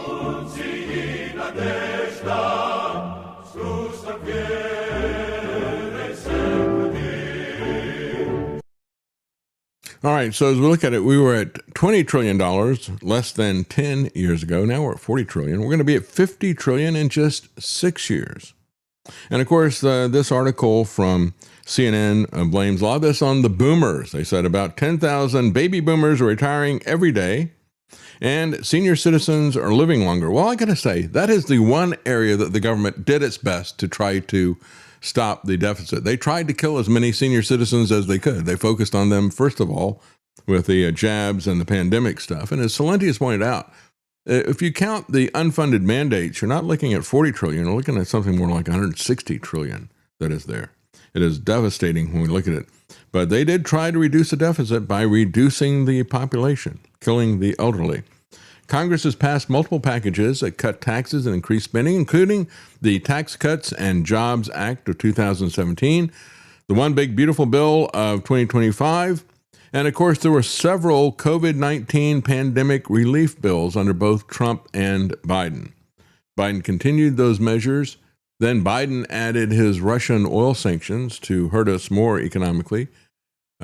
Trump came along and he changed those sanctions, of course, not the Russian sanctions, but he added the Trump oil embargo.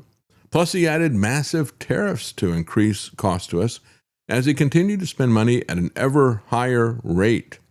The $40 trillion milestone is hitting sooner than expected, even a few years ago.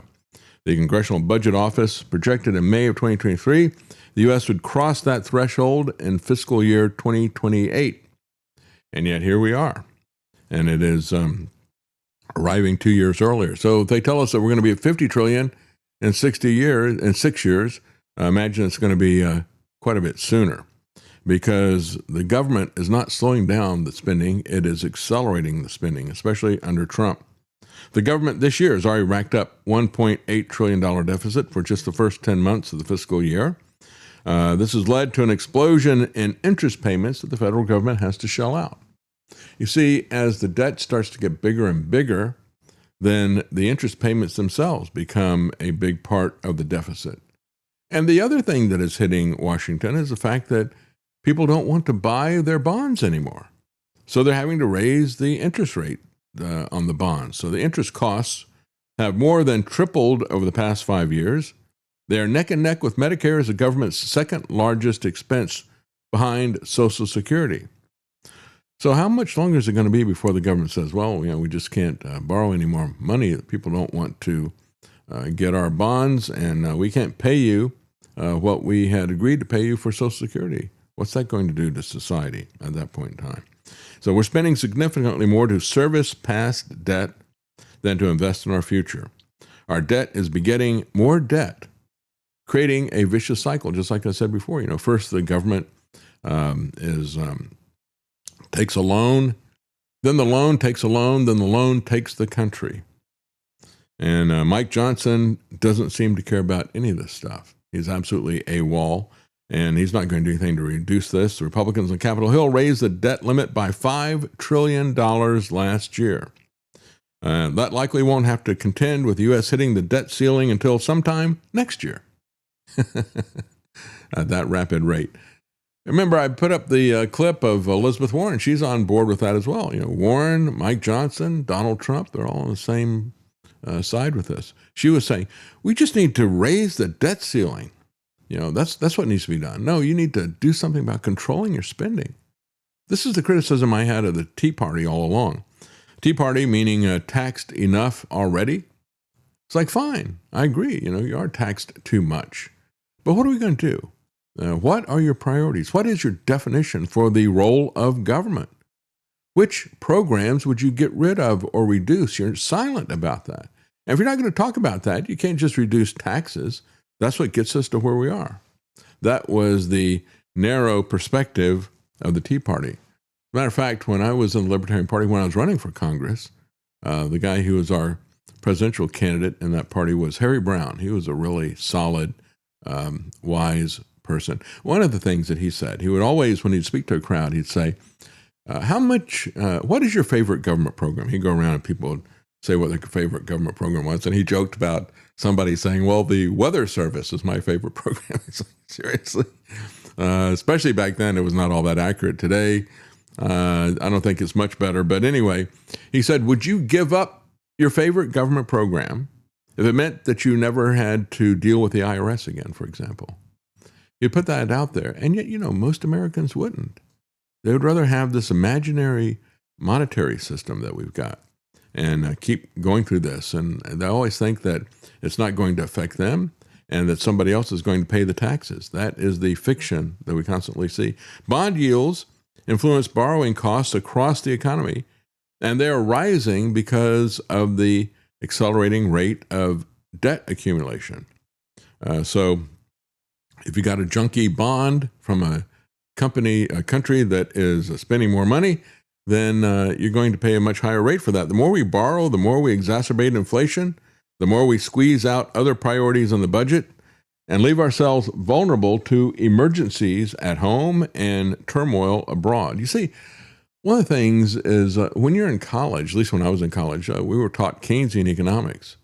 And they would always tell you, well, the kind of things that you have as an individual, as a household, as a business, those types of things don't apply when we're talking about government work. Government can borrow money. It's just money that we owe ourselves. No, not at all. So we have this whole thing, macroeconomics. It just doesn't, if you're Wile E. Coyote and Roadrunner, if you've got an anvil that gets big enough, it doesn't fall to the desert floor. It starts to float. And you can walk on air, right? That's the lie that they tell everybody. Well, we're at that point right now where the coyote has run off the edge of the cliff, and he looks down and he realizes that there's nothing underneath him. There's nothing underneath this fiat currency or this mountain of debt that we have created. So rising yields could impact affordability as well as the ability to pay down the debt for the government.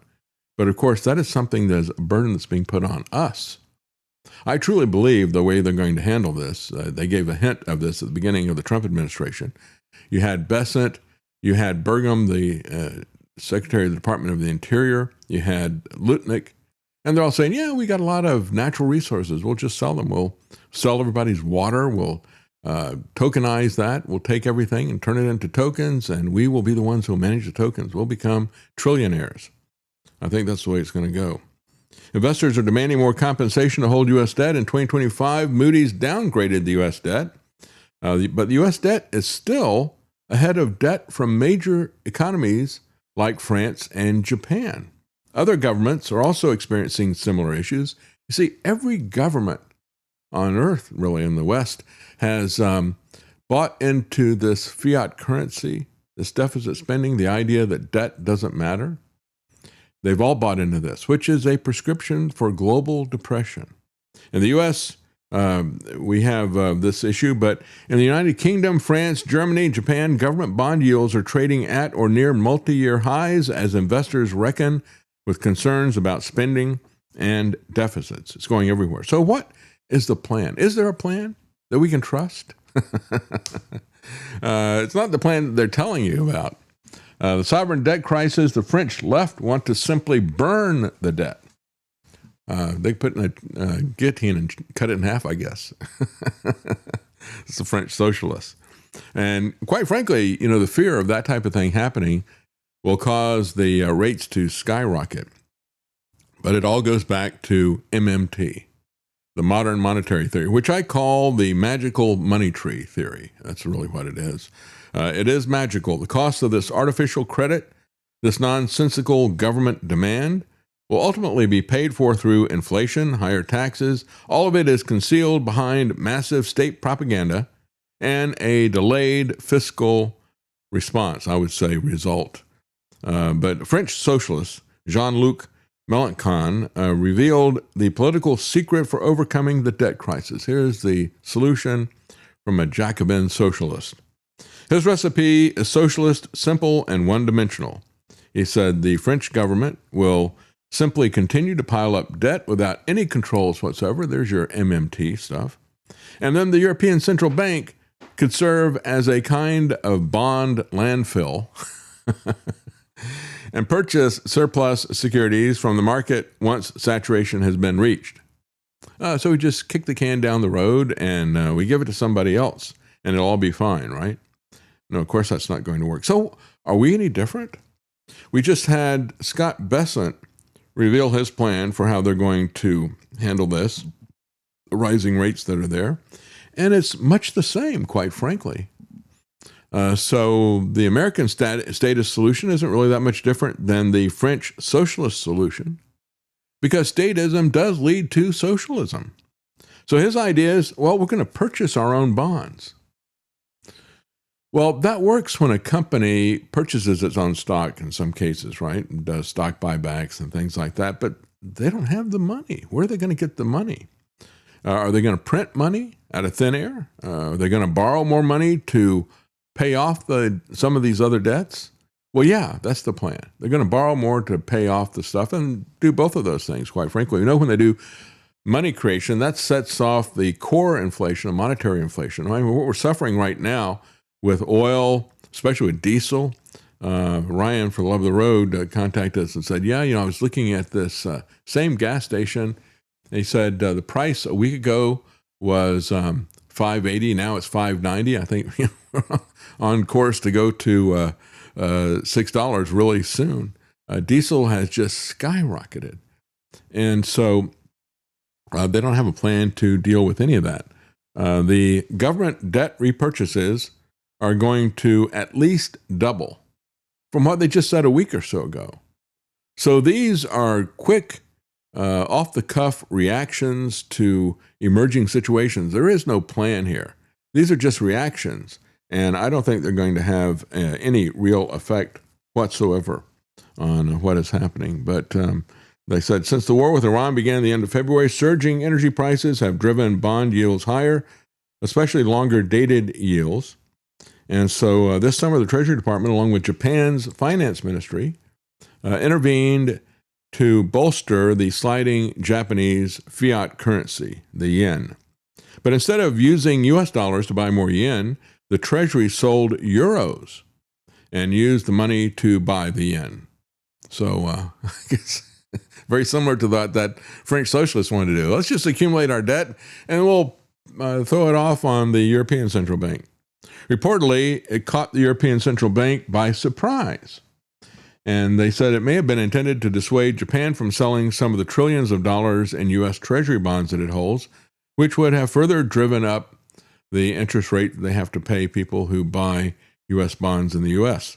But when you look at the plan that they're coming up with, crude oil prices, of course, 50% higher than they were at the start of the year, while the cost of gas domestically has gone up 37% since the war started. Diesel much, much higher, and jet fuel higher even than that. But it is diesel that is the core use for manufacturing, for farming, for transportation as part of our just-in-time delivery system. Professor at Wharton School said the Treasury's announcement could help to bring down mortgage rates short-term, but it also risks collateral damage and unintended consequences. Another person pointed out this is nothing other than financial engineering. Yeah, this is another one of these games that they play, with tokenization or things that they did with securitization back in the mid-2000s. It's financial engineering. I call it a scheme. You have this, it's going to work for a short period of time, but then it'll be followed by some fundamental policy adjustments. You're going to have to put those things in. So debt has eclipsed the size of the U.S. economy for the first time since World War II, and the expense of the interest is soaring. One person pointed out that what Bessent is doing is not a debt pay down. It is just a rearrangement of the security schedule of the treasuries. So what he's going to do is he's going to take some of these treasuries that have higher rates because of a time period that is maybe a longer-term treasury bill, and he's going to pay it off with short-term bonds. That's not going to buy them even much time. It certainly isn't going to help with anything. So the question, as Nikolai Wenzel put it, is where have all the conservatives gone? That's a good question. Do we have any fiscal conservatives left anymore? I remember Everett Dirksen, a billionaire and a billion there. Pretty soon you're talking about real money. It used to be the Republican Party cared about things like that. They don't care about that anymore. As a matter of fact, at Reason, Stephanie Slade, who works there as a senior editor, she's written a new book called Fusionism.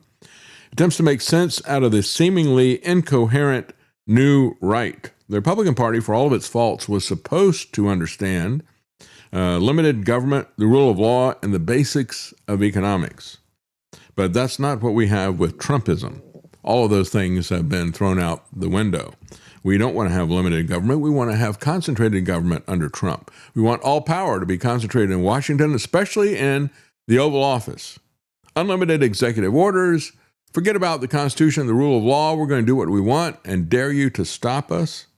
And economics, what's that? Right? We don't care about any of that stuff. The coalition that constitutes a new right has abandoned conservatism. Instead, it sells its own form of populist interventionism. Yeah, and it's just statism.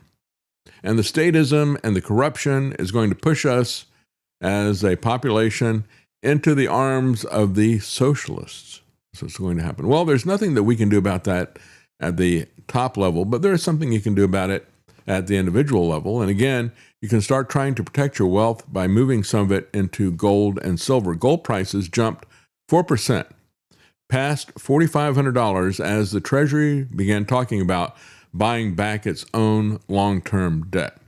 This is nothing but a snake trying to swallow its tail. It's absurd. Gold went up 4%, silver up 5.3%, palladium went 4.18%, platinum went up 6%.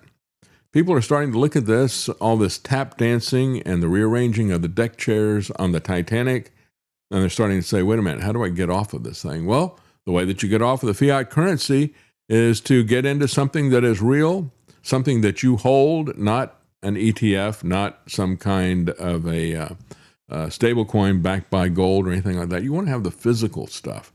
You don't want to, if anything that you get, even if they were honest in terms of backing the currency with gold, you still have the issue that they can prevent you from buying or trading. Anything that is digital can be taken away from you. We're seeing that with books, for example. There's over and over again, we see, first we saw PlayStation saying, yeah, we sold you those games or we sold you those movies, but we didn't have the rights to them in perpetuity. Our rights to that stuff has now ended. So now we're going to delete it off of your machine. Google did the same thing with a lot of books that people have bought. Amazon has done that in the past as well. If you got something that is digital, if you got something that's on the cloud, you don't own that. It is ephemeral. It could just disappear very easily. So 2 weeks after publishing its buyback schedule for the quarter, the Treasury said yesterday that it is increasing by at least double the size of liquidity support buyback operations. So again, does this sound like a plan? They had weeks ago come up and released a plan, and now here we are. Look at this. We crossed $40 trillion, and look at nobody's buying our bonds anymore. So here's our solution. We're going to react to all of this stuff by doing a phony buyback. Yeah, it's just tap dancing. They're not doing anything real. It is an old maneuver being done now by the Treasury instead of the Federal Reserve. The Federal Reserve did this back in 1960. They called it Operation Twist. They did the twist. That was a dance back in the 1960s. So yeah, they are tap dancing, or they're twisting, right? Twisting the truth and twisting reality here.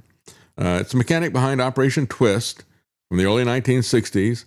During that financial crisis, they were buying long-term bonds, funding it at the front to flatten the curve with shorter-term bonds.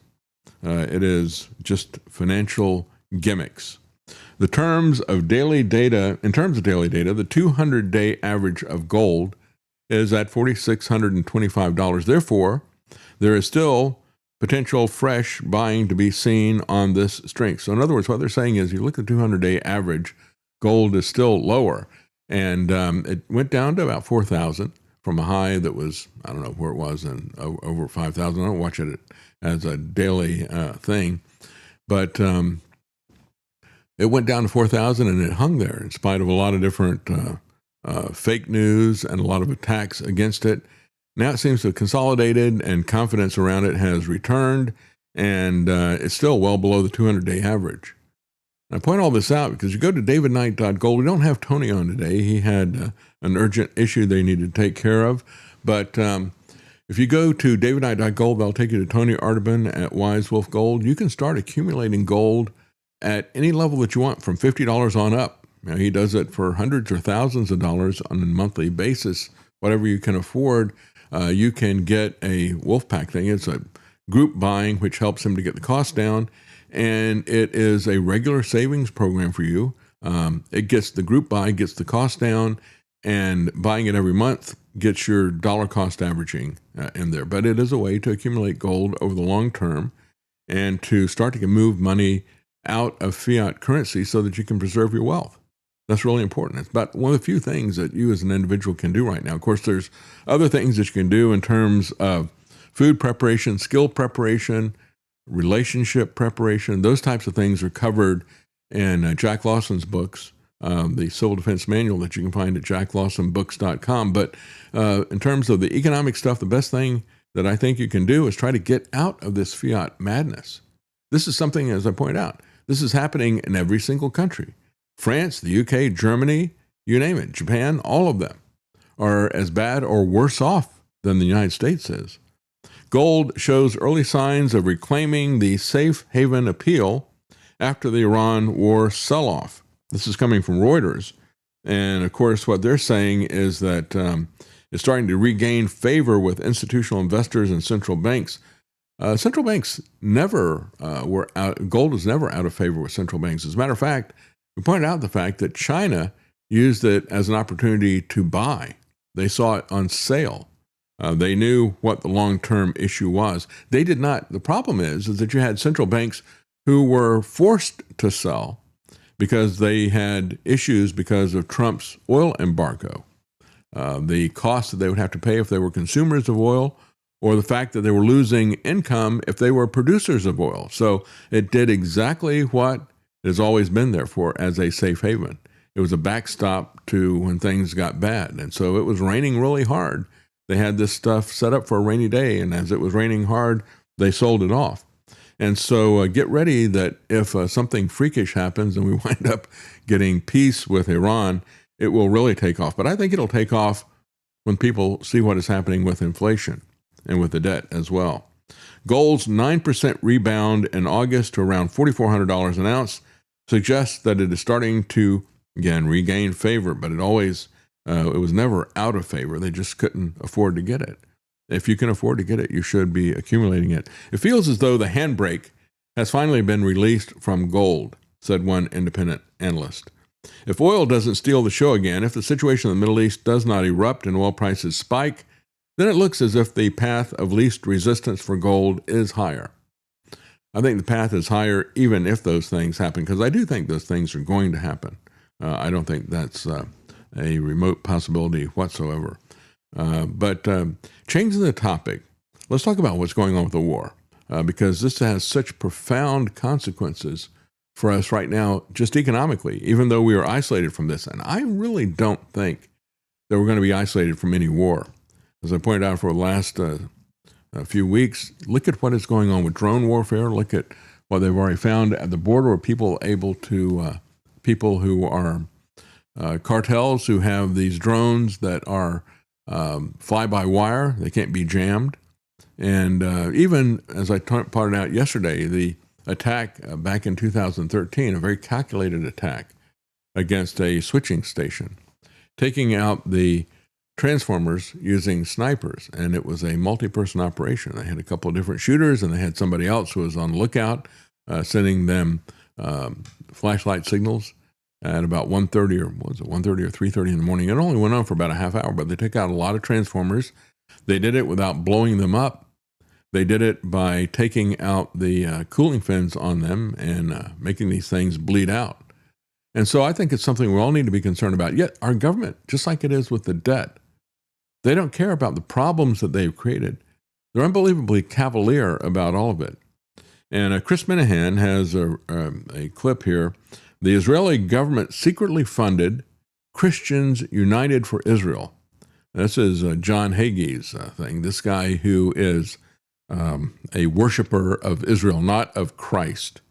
The Christian Zionist group, Eagle's Wings, also, they got them to shill for Israel.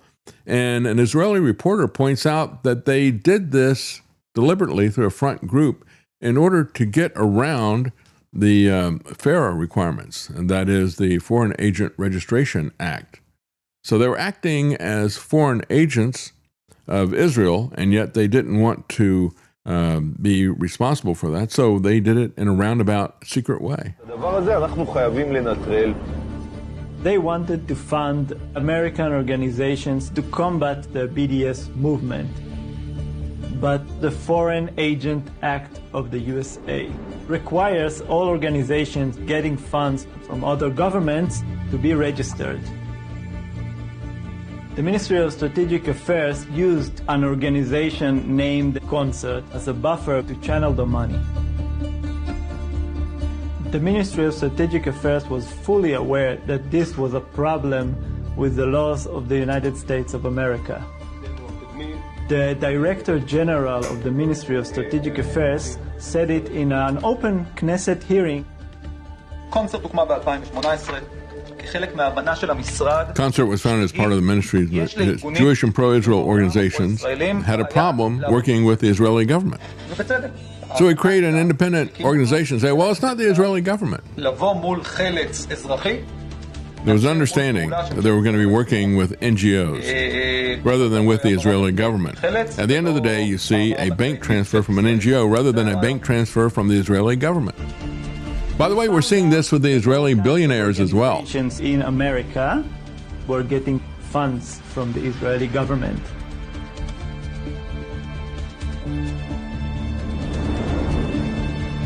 And he focuses in CFI stands against Hagee. BDS, which is economic anti-Semitism. John Hagee's Christians United for Israel got around $1.3 million.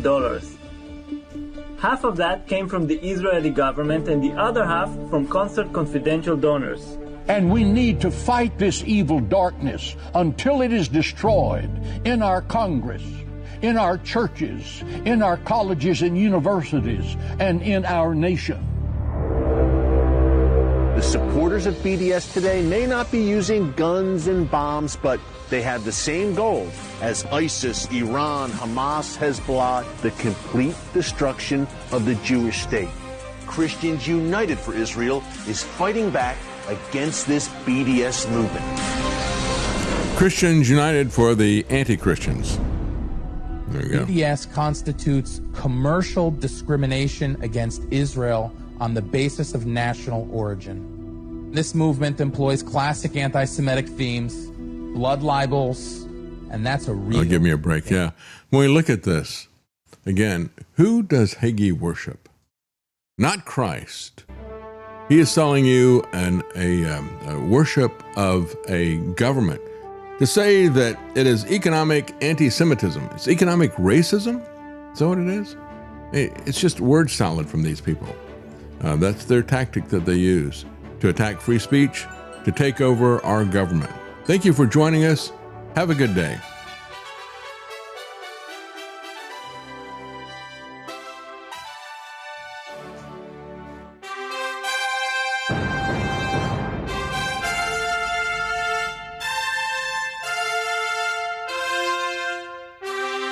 The common man. They created Common Core to dumb down our children. They created Common Pass to track and control us. Their Commons Project to make sure the commoners own nothing. And the communist future. They see the common man as simple, unsophisticated, ordinary. But each of us has worth and dignity, created in the image of God. That is what we have in common. that is what they want to take away. Their most powerful weapons are isolation, deception, intimidation. They desire to know everything about us while they hide everything from us. It's time to turn that around and expose what they want to hide. Please share the information and links you'll find at thedavidknightshow.com. Thank you for listening. Thank you for sharing.